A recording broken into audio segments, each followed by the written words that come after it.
Who should you follow on Instagram as a business? Hi guys, my name is Jhalisa John and I'm an entrepreneur from Trinidad and Tobago, and I own a marketing consultancy where my aim is to transform you into your company's biggest brand ambassador by teaching you how to use social media for business through storytelling, personal branding, and content marketing. Now today we have a very valid question. Most people want to know who they should follow on Instagram from their business account. Now, we're going to get into all of that, and I'm going to give you 4 examples of the type of accounts you should be following on Instagram. Okay, so if you're new to my channel, I want to invite you to subscribe so that you will be notified first when I post more content just like this.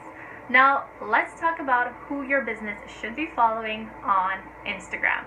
So when we think about Instagram nowadays is basically your virtual storefront.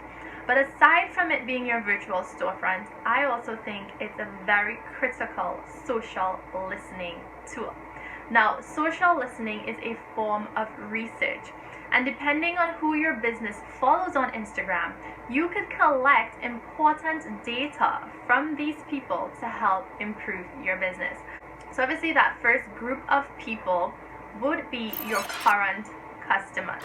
Now, when you follow your current customers on Instagram, you get to know them better.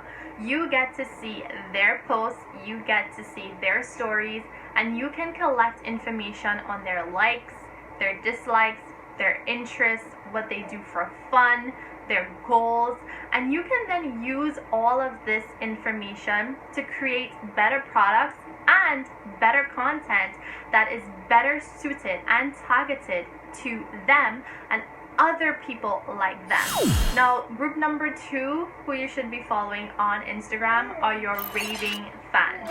They don't necessarily have to be your customers, but your raving fans are those persons who like every post.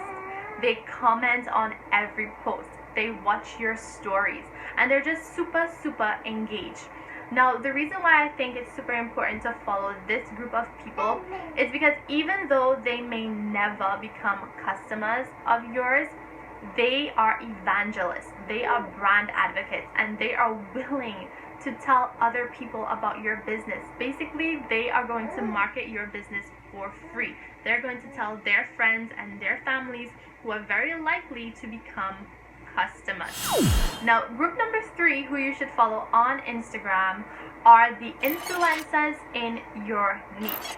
So for example, if you own a clothing boutique, I will recommend that you follow the fashion influencers or fashion bloggers in your niche. You could literally follow fashion influencers from all over the world, but I think it's more important, or you'll get better results by following fashion influencers who are from your region. So for example, if you're from the Caribbean, like me, follow fashion influencers from the Caribbean. If you're from North America, follow fashion influencers from North America. If you're from Asia, same thing applies. Here's why. By following these influencers in your niche and within your region, you are getting inspiration from their content, and you're also being up to date on the latest trends in your industry. So you know what type of pieces to buy for your store, for example, based on what these influencers are wearing now, because a lot of what people buy is based on what they're seeing on Instagram.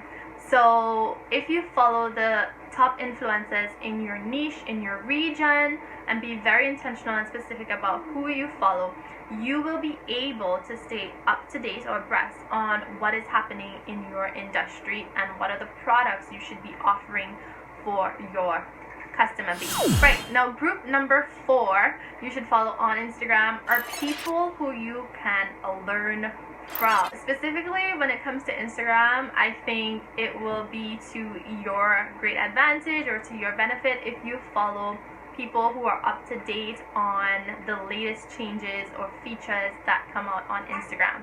It's also really important or a good idea to follow people who give marketing advice and things like that, who can help you improve your strategy, especially if you're not working with a marketing consultancy or an agency to help you create your content, then if you're doing this on your own, you should definitely be following some accounts that educate you and teach you the best practices of what to do on the platform. Now, I have a caution with this. You don't want to follow too many accounts that are, talking about marketing and what to do on Instagram and stuff, because you're going to get confused. Like, the more accounts you follow, the more people you have in your head to tell you, no, do it this way, or no, do it that way, or no, don't listen to that person, do it my way, right? You don't want to follow too many accounts. You're going to get confused, you're going to feel overwhelmed, and then you're going to get stuck in analysis paralysis, and you're going to do nothing. You're going to just be over analyzing every single thing that you post on Instagram, right? So yes, follow people who you can learn from, but don't overdo it. What's up, baby? Okay, so those are the 4 groups of people that I recommend you follow on Instagram. Now, I want you to leave a comment down below telling me who you follow on Instagram from your business account and why.